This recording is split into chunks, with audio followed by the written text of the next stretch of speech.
Bapak Saudara, kembali kita bertemu pada hari ini, hari Minggu, tanggal 17 Mei tahun 2020.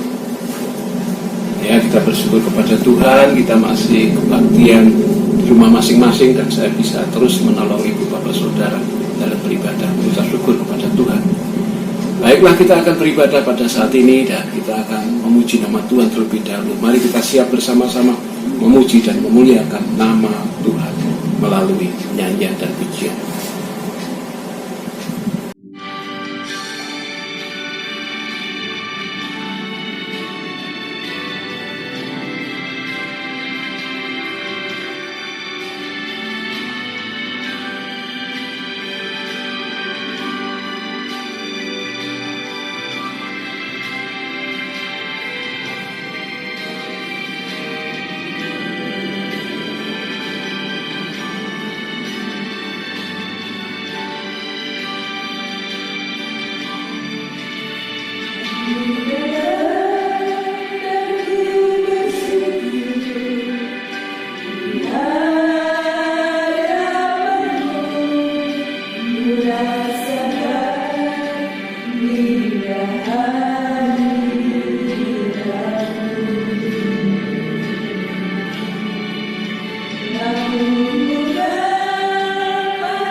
Selanjutnya Ibu Bapak Saudara, kita akan berdoa memohon berkat Tuhan, pimpinan Tuhan, sehingga kebaktian ini boleh berjalan dengan baik dan lancar.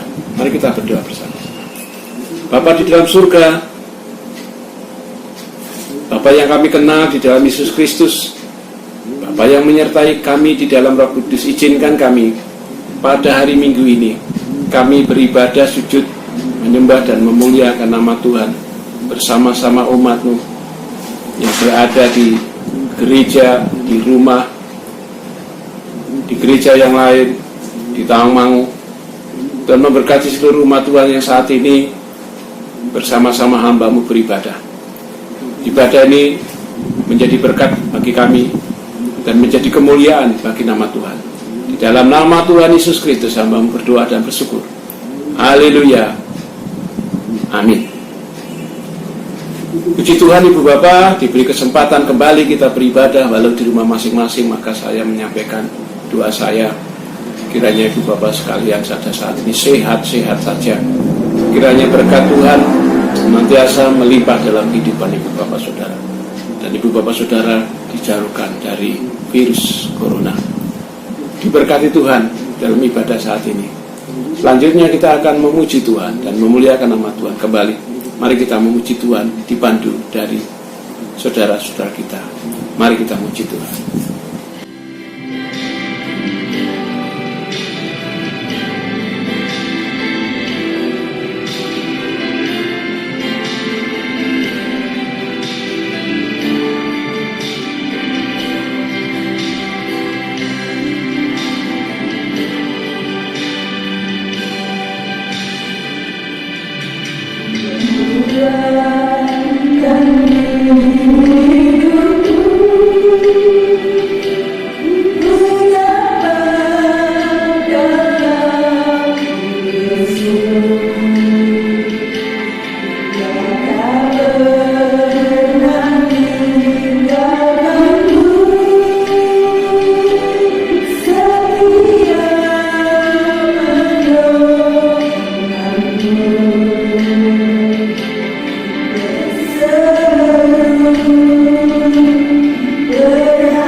Ibu Bapak Saudara dikasih Tuhan, saya akan mencoba doa syafaat dan doa persembahan ada di belakang.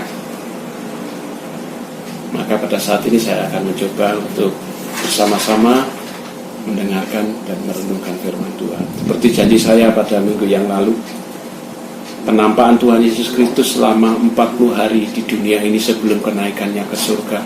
Apa yang dilakukan oleh Tuhan? Yang dilakukan Tuhan yang pertama pada minggu yang lalu, Tuhan Yesus Kristus memulihkan krisis kepercayaan murid-muridnya kepada Tuhan pada waktu Yesus mati disalibkan. Mereka tidak paham, tidak tahu bahwa Yesus sudah bangkit, dan mereka mengalami krisis kepercayaan, dan Tuhan memulihkan itu. Yang berikutnya ada dua hal, visi dan misi Yesus yang harus disampaikan sebelum Yesus naik ke surga. Visi yang saya sampaikan saat ini adalah Yesus Kristus mencoba memberikan tugas kepada murid-muridnya, secara khusus kepada Petrus, untuk mengembalakan domba-dombaku. Untuk mengembalakan domba-dombaku. Maksudnya di sini adalah Tuhan Yesus Kristus mencoba mengangkat pemimpin gereja. Tuhan Yesus Kristus telah mendirikan gereja, akan saya khotbahkan minggu yang akan datang bagaimana gereja berdiri itu. Dimulai dari pemberitaan Injil, pemberitaan keselamatan, berkumpul murid-murid, dan di sanalah gereja mulai berdiri. Tuhan Yesus Kristus sangat penting sekali adanya pemimpin jemaat yang dinamakan gembala. Gembala adalah seseorang yang melakukan pekerjaan untuk memimpin jemaat Tuhan, melayani jemaat Tuhan. Dan Tuhan Yesus Kristus merasa penting itu. Ya. Maka kita akan membaca dalam kitab Injil Yohanes pasal 21 demikian. Sesudah sarapan, Yesus berkata kepada Simon Petrus, "Simon anak Yohanes, apakah engkau mengasihi aku lebih dari mereka ini?" Jawab Petrus kepadanya, "Benar Tuhan, engkau tahu bahwa aku mengasihi engkau." Kata Yesus kepadanya, "Gembalakanlah domba-dombaku." Kata Yesus pula kepadanya untuk kedua kalinya, "Simon, anak Yohanes, apakah engkau mengasihi aku?" Jawab Petrus kepadanya, "Benar Tuhan, engkau tahu bahwa aku mengasihi engkau." Kata Yesus kepadanya, "Gembalakanlah domba-dombaku." Kata Yesus kepadanya untuk ketiga kali, "Simon anak Yohanes, apakah engkau mengasihi aku?" Maka sedih hati Petrus karena Yesus berkata untuk ketiga kalinya, "Apakah engkau mengasihi aku?"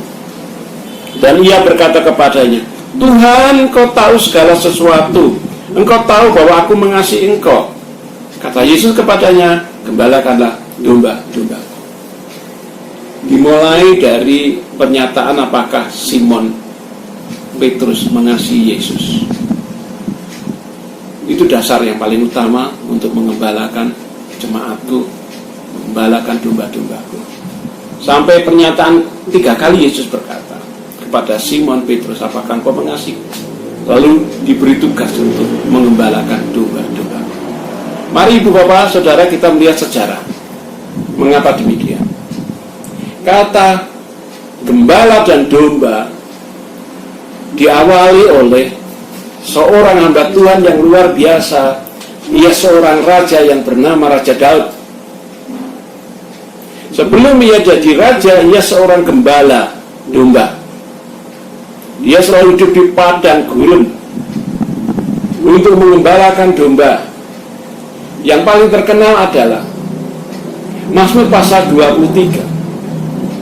Daud menyatakan tentang hubungan yang indah antara gembala dan domba. Demikian. "Tuhan adalah gembalaku, tak kekurangan aku. Ia membaringkan aku di padang yang berumput hijau. Ia membimbing aku ke air yang tenang. Ia menyegarkan jiwaku. Ia menuntun aku ke jalan yang benar oleh karena namanya. Sekalipun aku berjalan dari lembah kelelaman, aku tidak takut bahaya, sebab engkau besertaku. Gadamu dan tongkatmu itulah yang menghibur aku. Engkau menyediakan hidangan bagiku di hadapan lawanku. Engkau mengurapi kepalaku dengan minyak, pialaku penuh melimpah. Kebajikan dan kemurahan belaka yang mengikuti aku seumur hidupku, dan aku akan diam di dalam rumah Tuhan sepanjang masa. Daud mencoba mengekspresikan dirinya dalam hubungannya dengan Allah. Daud merasakan mempunyai hubungan yang dekat dengan domba, di mana dia sebagai gembala dan dia mengembalakan domba-domba yang dipercayakan ayahnya kepada dia. Hubungan yang dekat dan akrab, sebagaimana ia sebagai gembala terhadap dombanya, ia ekspresikan dalam hubungannya kepada Allah. Tetapi di sini Daud merasakan dia sebagai dombanya dan Allah sebagai gembalanya. Dia ingin merasakan sebagai domba di mana gembalanya itu memimpin dia, di mana gembalanya itu melayani dia, di mana gembalanya itu memperhatikan dia sebagai dombanya, yang terkenal adalah Mazmur pasal 23. Dan itu yang dinyatakan Daud dalam hubungannya dengan Allah. Dan itu rupanya yang dipakai Tuhan Yesus Kristus dalam kitab Injil Yohanes, di mana Yesus menyampaikan dan mengatakan tentang dirinya yang sebagai gembala. Kitab Yohanes pasal 10, judulnya Gembala yang Baik, ayat yang pertama sampai dengan ayat yang ke-20. Tuhan Yesus Kristus menyatakan dirinya, "Aku berkata kepadamu, sesungguhnya siapa yang masuk ke dalam kandang domba dengan tidak melalui pintu tetapi dengan memanjat tembok, ia adalah seorang pencuri dan seorang perampok. Tetapi siapa yang masuk melalui pintu adalah gembala domba." Dan seterusnya. Tuhan Yesus berkata selanjutnya bahwa akulah gembala yang baik. Tuhan Yesus Kristus menyatakan dirinya seorang gembala bagi domba-dombanya. Domba-dombanya digambarkan adalah umatnya atau jemaatnya. Dan Tuhan Yesus Kristus menjelaskan pada pasal yang ke-10, silakan Ibu Bapak baca ayat yang pertama dan terus sampai ayat yang ke-21, bagaimana Tuhan Yesus Kristus menjelaskan tanggung jawabnya sebagai gembala. Dan Tuhan Yesus Kristus menjabarkan dirinya yang bertanggung jawab sebagai gembala. Dan Tuhan Yesus menjelaskan bagaimana domba mengenal gembalanya dan bagaimana gembala mengenal domba-dombanya. Itulah pemimpin jemaat. Maka jemaat digambarkan domba, dan pemimpinnya digambarkan adalah gembala. Gembala merupakan pekerjaan sebagai pemimpin jemaat. Itu gembala. Gembala. Di umat Kristen seluruh dunia menyatakan demikian. Gembala merupakan pekerjaan seorang pemimpin jemaat. Kalau pendeta, pastor, itu titel jabatan. Tetapi kalau pekerjaannya adalah mengembalakan atau gembala jemaat atau gembala sidang. Dan Yesus menyatakan akulah gembala yang baik. Dan Yesus menerangkan pada pasal 10 bahwa ia adalah seorang gembala yang baik. Namun Ibu Bapak Saudara dikasih Tuhan, Tuhan Yesus Kristus akan naik ke surga. Memang Tuhan Yesus sampai sekarang sebagai gembala yang baik dalam kerajaan surga yang selalu mengembalakan umatnya, yaitu jemaat-jemaat, gereja-gereja di seluruh dunia. Tetapi secara nyata di dunia ini perlu seorang gembala untuk melayani umatnya, perlu seorang gembala untuk melayani jemaatnya. Maka pada masa Tuhan Yesus Kristus, pada masa kebangkitannya sebelum naik ke surga, Tuhan Yesus Kristus mencoba menugaskan tugas gembala yang ada pada dirinya kepada murid-muridnya, kepada Petrus, untuk mengembalakan jemaat, untuk mengembalakan jemaat. Sehingga Ibu Bapak yang dikasih Tuhan, gembala berikutnya adalah orang-orang yang terpanggil secara khusus di dalam Tuhan untuk mengembalakan jemaatnya, untuk melayani jemaatnya, untuk memimpin gereja. Dialah yang ditugaskan oleh Tuhan. Rasul Petrus yang diangkat oleh Tuhan sebagai gembala berulang-ulang sampai ketiga kali, ternyata di dalam kisahnya sendiri yaitu dalam 1 Petrus Tuhan Yesus Kristus berkata kepada saudara-saudara, teman-teman gembala-gembala yang lain, menyampaikannya. Dalam 1 Petrus pasal yang kelima, Petrus mengatakan demikian. Gembalakanlah kawanan domba Allah yang ada padamu. Ayat yang kelima demikian, pasal 5 maaf. Aku menasihati para panatua di antara kamu, aku sebagai teman panatua dan saksi penderitaan Kristus yang juga akan mendapatkan bagian dalam kemuliaan yang akan dinyatakan kelak. Gembalakanlah kawanan domba Allah yang ada padamu, jangan dengan paksa, tetapi dengan sukarela, sesuai dengan kehendak Allah. Dan janganlah karena kamu jauh mau mencari keuntungan, tetapi dengan pengabdian diri. Janganlah kamu berbuat seolah-olah kamu mau memerintah atas mereka yang dipercayakan kepadamu, tetapi hendaklah menjadi teladan bagi kawanan domba. Maka apabila Gembala Agung datang, yaitu Tuhan Yesus Kristus datang, kamu akan menerima mahkota kemuliaan yang tidak dapat layu. Akhirnya Rasul Paulus terus berkata kepada para pemimpin jemaat, para panatua jemaat, menyatakan gembalakanlah kawanan domba, gembalakanlah jemaat yang ada padamu. Maka seluruh para pemimpin gereja, bagi kami, dia bertugas sebagai gembala yang mengembalakan dombanya atau jemaatnya. Mengapa demikian? Ini hubungan dengan tugas dan kewajiban. Ini hubungan dengan bagaimana cara memimpin jemaat, yaitu dengan pola seorang gembala dengan dombanya. Kita sudah baca Rasul Petrus, yaitu 1 Petrus pasal yang kelima ayat yang pertama sampai 4. Penjabaran itu hampir sama dengan penjabaran Tuhan Yesus Kristus di dalam Yohanes pasal yang ke-10. Demikian. Saya lanjutkan pada ayat yang ketiga. Ayat yang kedua pasal 10. Ayat yang kedua pasal 10. Tetapi siapa yang masuk melalui pintu, ia adalah gembala domba. Untuk dia menjaga, membuka pintu, dan domba-domba mendengarkan suaranya. Ia memanggil domba-dombanya masing-masing menurut namanya dan menuntun mereka keluar. Jika semua domba telah dibawanya keluar, ia berjalan di depan mereka, dan domba-domba itu mengikuti dia karena mereka mengenal suaranya. Tetapi seorang asing pasti tidak mengikuti mereka, malah mereka lari daripadanya, karena suara orang asing tidak mereka kenal. Itulah yang dikatakan Yesus dalam perumpamaan kepada mereka. Tetapi mereka tidak mengerti apa maksudnya.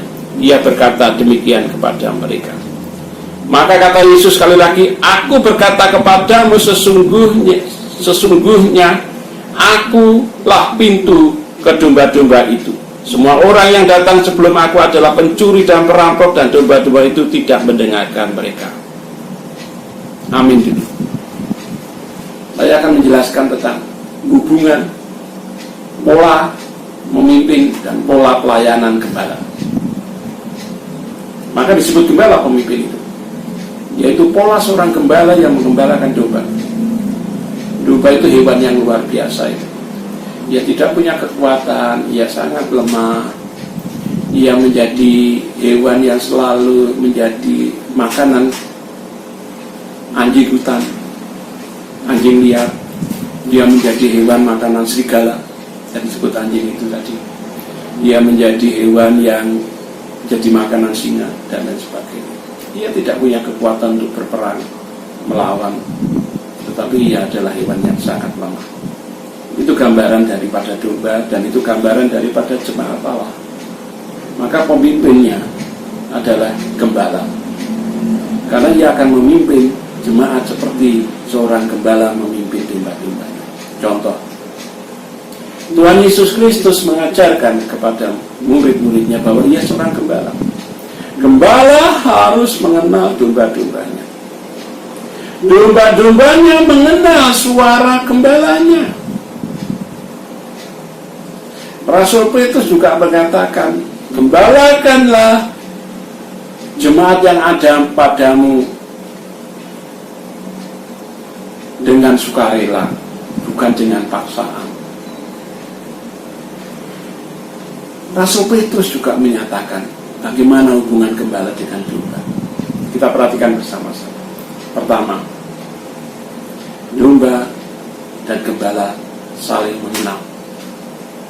Di sana itu kalau di padang gurun, kalau sudah sore, para gembala itu membangun rumah dari batu-batu untuk melindungi dombanya, dan gembala satu mempunyai domba banyak, ratusan domba. Dan pada saat masuk kandang bersama-sama, kandangnya menjadi satu. Dengan gembala 5, maka punya 5 kelompok domba. Di sana begitu. Tetapi anehnya, setiap domba itu mengenal suara gembalanya. Setiap gembala itu mengenal domba-dombanya. Luar biasa. Umpamanya pada saat pagi gembalanya membukakan pintu bagi domba-dombanya, maka domba-dombanya akan mengikuti gembalanya masing-masing dan hafal luar biasa. Umpamanya ada gembala satu yang membawa seruling, maka dia akan menghidupkan serulingnya, dan domba itu tahu dan mengikuti gembala yang bawa seruling. Pada saat gembala itu dengan silang, maka domba itu akan mengikuti gembala karena tahu suara gembala dan mengikuti dari belakang. Maka pada saat keluar dari kandangnya tidak ada satupun domba yang tersesat atau domba yang mengikuti gembala yang lain. Mereka saling mengenal antara gembala dan dombanya. Seorang gembala, pemimpin jemaat, mengenal domba-dombanya yang menyayangi domba-dombanya, dan domba-dombanya akan mengikuti gembala. Untuk apa, ibu bapak saudara? Untuk mencari padang rumput, untuk mencari air, menempatkan domba-dombanya di padang rumput. Demikian Mazmur Daud dikatakan, menyegarkan jiwaku, menuntun aku di padang rumput yang hijau, menenangkan jiwaku, ia memimpin aku. Ini gembala yang dilakukan oleh Daud terhadap domba, yang dirasakan oleh Daud dikala Allah menggembalakan Daud sebagai umatnya. Sehingga gembala bertanggung jawab tentang makanan rohani kepada jemaatnya, menolong jemaatnya dan sampai tersesat, menolong jemaatnya kalau dia tidak menemukan rumput yang hijau, beri makan dengan rumput yang hijau. Pada saat dombanya itu menghadapi bahaya, maka gembala itu menyelamatkan dombanya. Contoh riwayat Daud. Daud pada waktu berperang melawan Goliat, dia berkata, aku tidak perlu pakaian prajurit, aku nggak bisa, aku hanya punya ketapel. Lalu dia berkata kepada Raja Saul, pada saat aku menghadapi singa di padang gurun yang hendak memakan ternakku, maka hanya dengan senjata batu dan ketapel ini dia bisa melawan para singa itu. Sehingga singa lari terkacar dan tidak jadi menerkam domba-dombanya, yang melindungi domba-dombanya. Luar biasa Daud menjalankan itu. Dia praktekkan tatkala ia melawan Filistin, orang yang tinggi besar, raksasa, orang jadi takut. Bahkan Raja Saul pun mengalami ketakutan.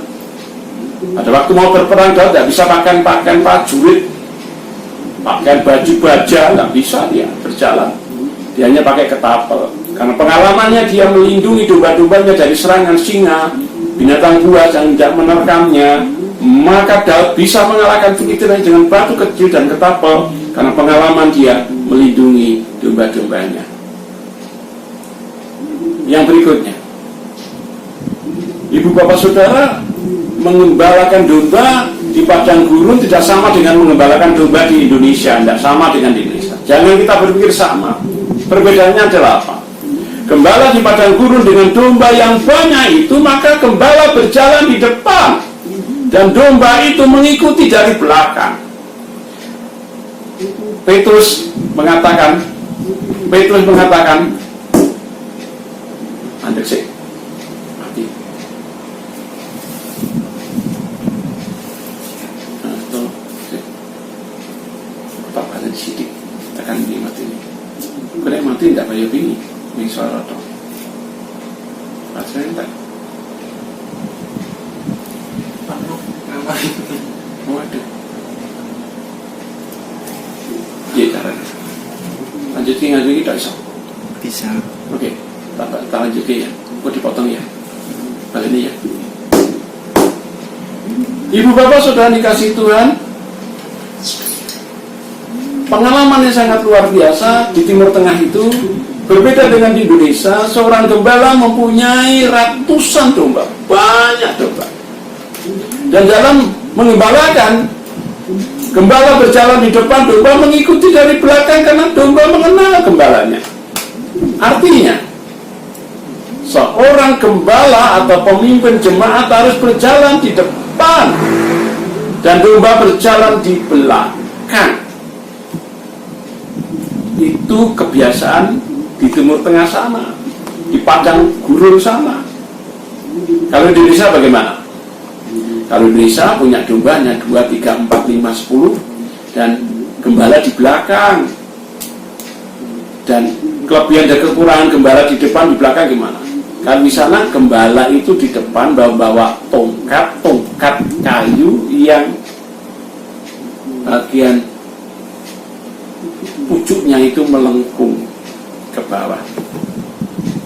Tapi kalau di Indonesia tidak, membawa pecut. Dan domba ada di belakang. Gembala ada di belakang domba dan membawa pecut.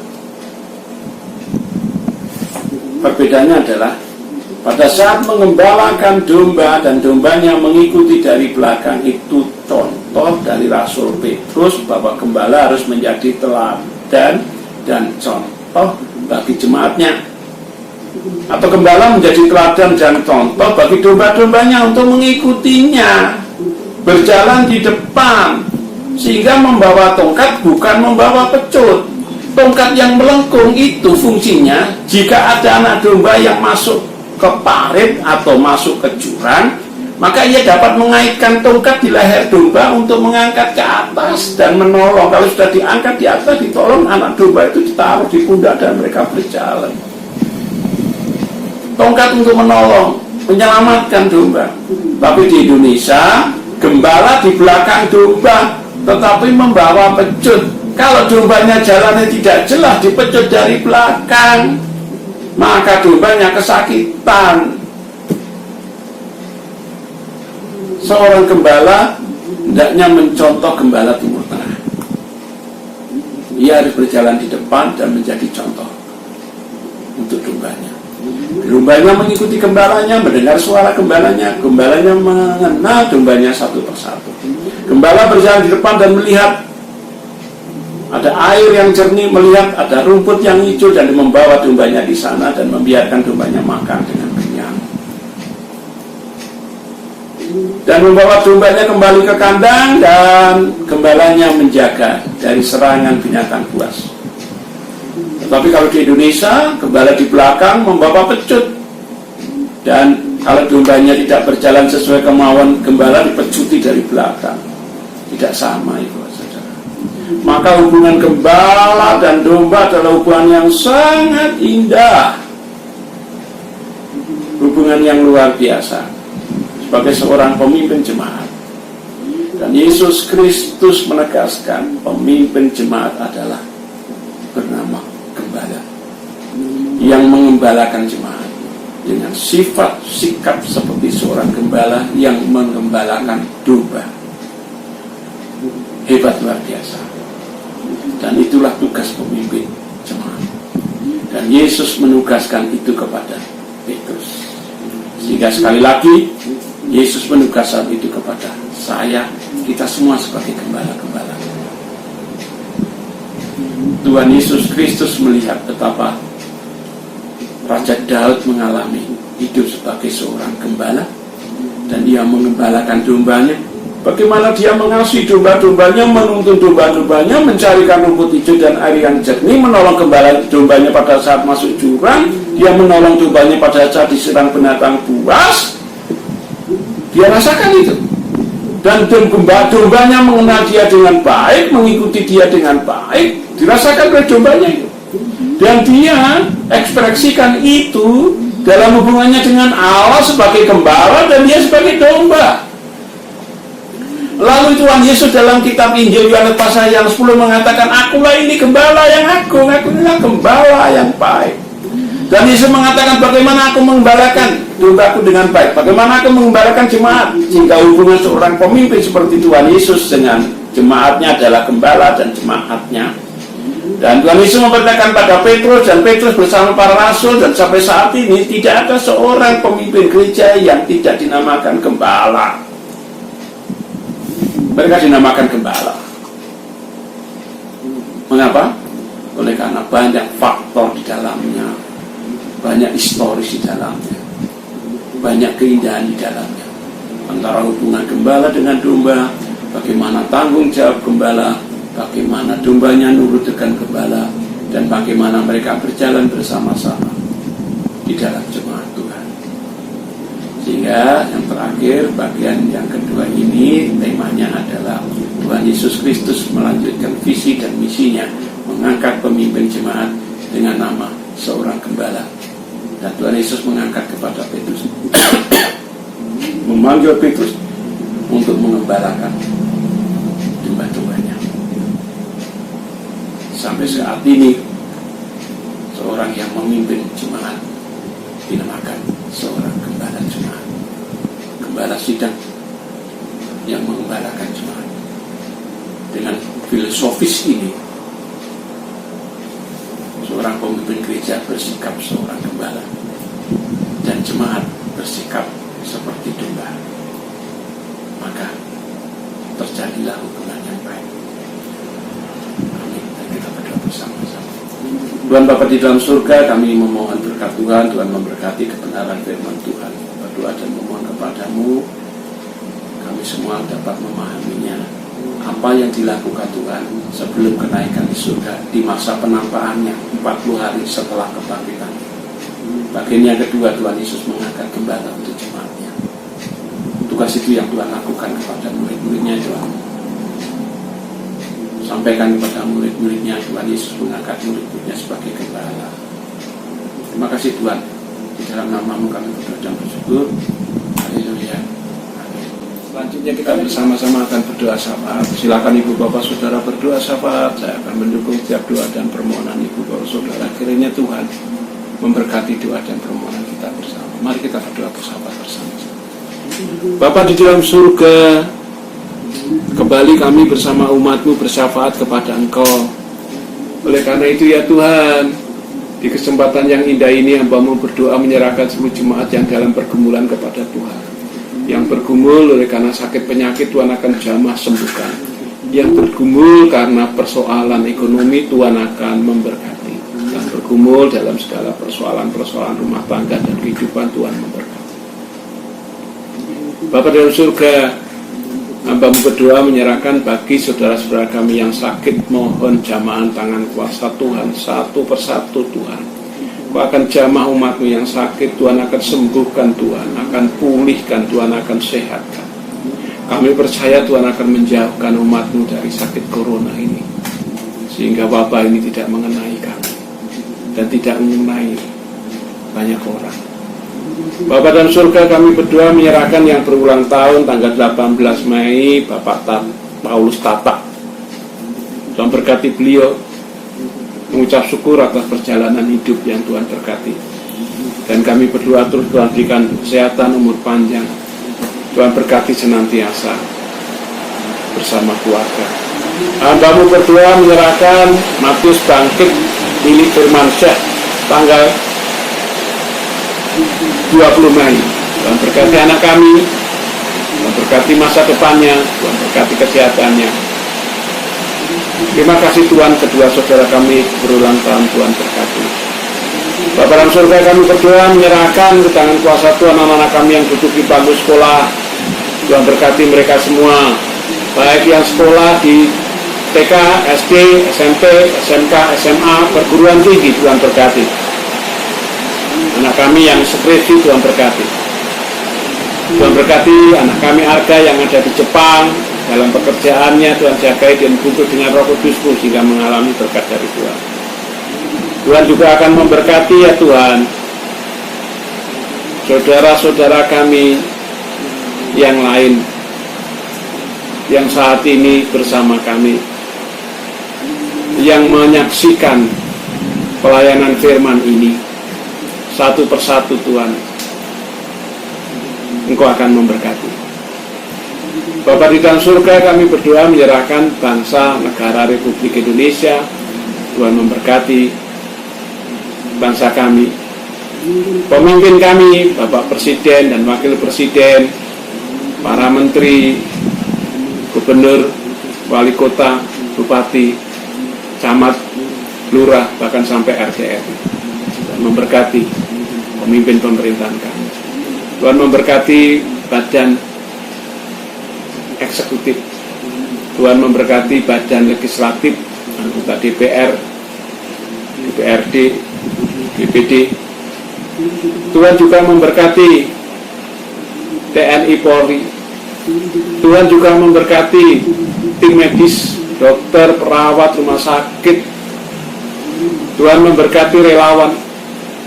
Tuhan memberkati orang-orang, teman-teman kami, saudara-saudara kami yang bergerak untuk menolong dalam masa pandemi 19 ini. Kami mohon memberkati hingga pandemi COVID-19 ini Tuhan, dengan kuasa Tuhan Yesus Kristus diselesaikan dan Indonesia dipulihkan. Kami bersyukur kepada Tuhan, beberapa negara sudah mulai ada kelonggaran membuktikan adanya pemulihan. Mohon berkat Tuhan. Terima kasih Tuhan, kami boleh bersyafaat. Berkati usaha dan pekerjaan umat-Mu satu persatu.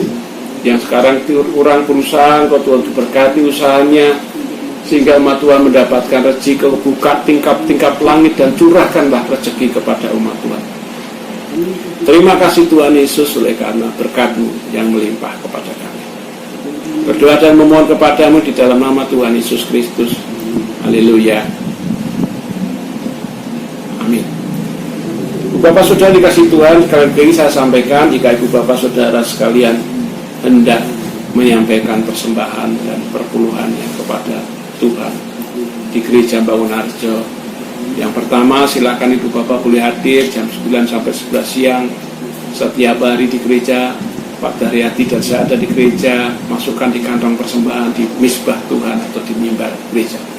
Atau Bapak Ibu Saudara bisa menghubungi kami dan nanti ada petugas yang datang untuk mengambil persembahan dan perpuluhan Ibu Bapak yang berguna bagi pekerjaan dan pelayanan Tuhan di Gereja Baptis Indonesia Bangunarjo.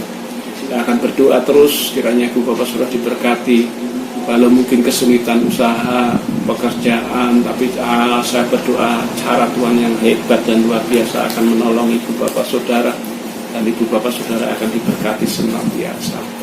Amin.